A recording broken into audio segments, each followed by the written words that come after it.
Assalamualaikum warahmatullahi wabarakatuh. Yang terhormat dosen pengampu mata kuliah manajemen konstruksi Masimalai Bima KNSU STMT dan teman-teman yang saya banggakan. Sebelumnya izin memperkenalkan diri, nama saya Raya Azlan Pujianto, NIM saya 122303109.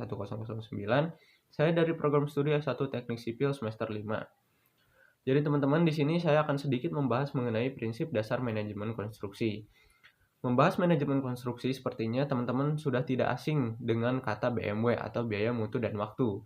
Jadi saya akan membahas sedikit mengenai faktor-faktor manajemen konstruksi yang sangat berpengaruh. Contohnya saya ambil di sini dalam pembangunan gedung komersil dan tindakan-tindakan yang dilakukan supaya fungsi manajemen konstruksi sangat berpengaruh terhadap keberhasilan proyek konstruksi bangunan gedung komersil, teman-teman. Di sini ada 3 faktor yang harus diperhatikan. Yang pertama yaitu biaya alat untuk seluruh jenis alat yang dipergunakan proyek meliputi biaya operasi, biaya penyusutan, biaya pemeliharaan, dan biaya perbaikan. Selanjutnya yaitu yang kedua, pengelolaan biaya meliputi segala aspek yang berkaitan, teman-teman, antara dana dan kegiatan proyek. Jadi agar pengelolaan dapat efektif, maka harus disusun juga berbagai metode dan teknik seperti penyusutan anggaran biaya, konsep nilai hasil, dan sebagainya, teman-teman. Yang ketiga yaitu dalam pelaksanaan proyek, waktu dan jadwal merupakan sasaran utama dari kegiatan tersebut, teman-teman. Karena keterlambatan akan mengakibatkan kerugian-kerugian, misalnya penambahan biaya. Seperti itu, teman-teman. Dan pengelolaan waktu meliputi perencanaan, penyusunan, dan pengendalian jadwal.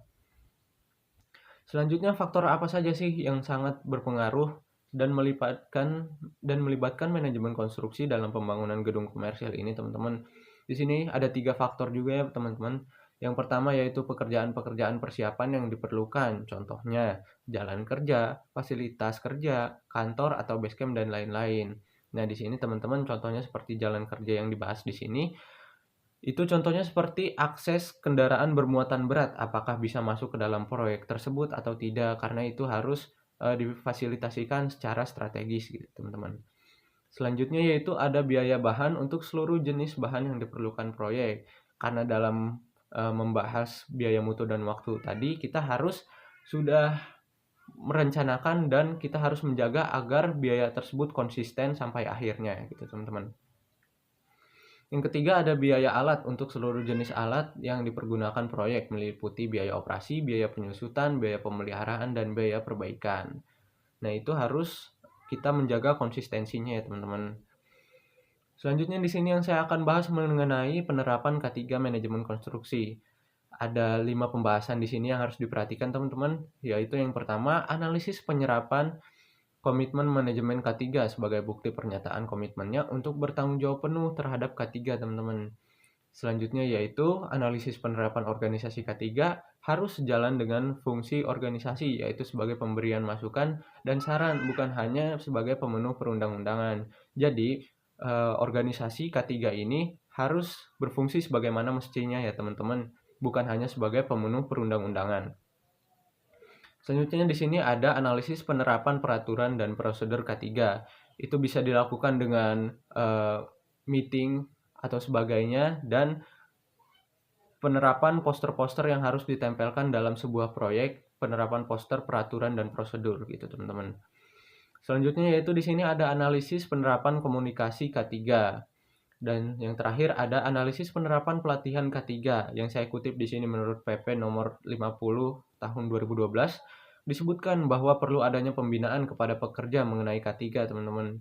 Hal ini dikarenakan K3 tidak akan berjalan dengan sendirinya, melainkan K3 dibentuk melalui pelatihan dan pembinaan. Jadi yang dapat disimpulkan sedikit dari saya di sini, yang pertama yaitu dalam lingkup proyek, batasan-batasan yang memuat kuantitas, kualitas, dan spesifikasi merupakan hal yang perlu diperhatikan agar dalam pelaksanaan tidak menimbulkan implementasi yang salah antara pihak-pihak yang berkepentingan ya, teman-teman. Selanjutnya yaitu dalam pelaksanaan proyek, waktu dan jadwal merupakan sasaran utama dalam kegiatan tersebut, teman-teman, karena keterlambatan akan mengakibatkan kerugian-kerugian, misalnya penambahan biaya. Pengelolaan waktu meliputi perencanaan, penyusunan, dan pengendalian jadwal. Sepertinya itu saja dari saya, teman-teman. Ini sumber yang saya dapatkan.